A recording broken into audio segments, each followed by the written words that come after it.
What qualities are you looking for in your vice presidential pick? Well, always the first quality has to be somebody that you think will be a good president, because if something should happen, you have to have somebody that's going to be a great president. A lot of people are talking about that gentleman right over there. And he's been so great. He's been such a great advocate. I have to say, this is in a very positive way, Tim Scott. He has been much better for me than he was for himself. I watched his campaign, and he doesn't like talking about himself, but boy, does he talk about Trump.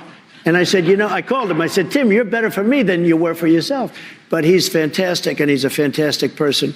Someone who can step into the role. Most importantly, you have to view that. The audience has been asked who they think would be a good choice, and various names came up.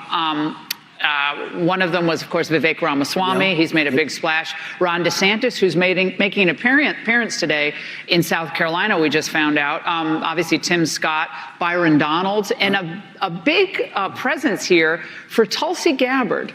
Very interesting. And Kristi Noem as well, I should say. Right.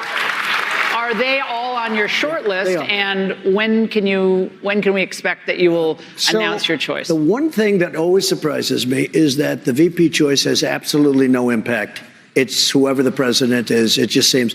I remember when Sarah Palin was actually picked, and she did have a big up, and then they just went after her at a level that nobody's seen. The Republicans themselves went after what they did. But you'll be a one-term president because you've already served, so you can only serve for one term, although they say you'll never leave office. I assume that you'll never leave. There'll never be another election don't again. Do it. He'll never leave. He's never going. Oh, these people.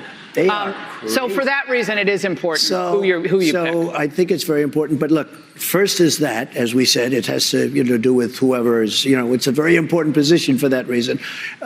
You would like to get somebody that could help you from the voter standpoint. And honestly, all of those people are good. They're all good. They're all solid. And I always say, I want people with common sense, because there's so many things happening in this country that don't make sense. Who wants an open border? Who wants high interest rates? Who wants all electric vehicles?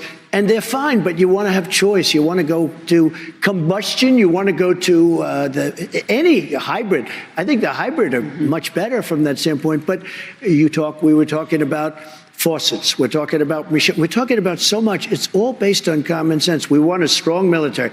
We want choice in education. We want to have things that can really make our country great again. What we're doing with the open border is a disaster. We are destroying our country. We're going to change that fast, and we're going to get your energy prices down. Mr. President, thank you so much for this.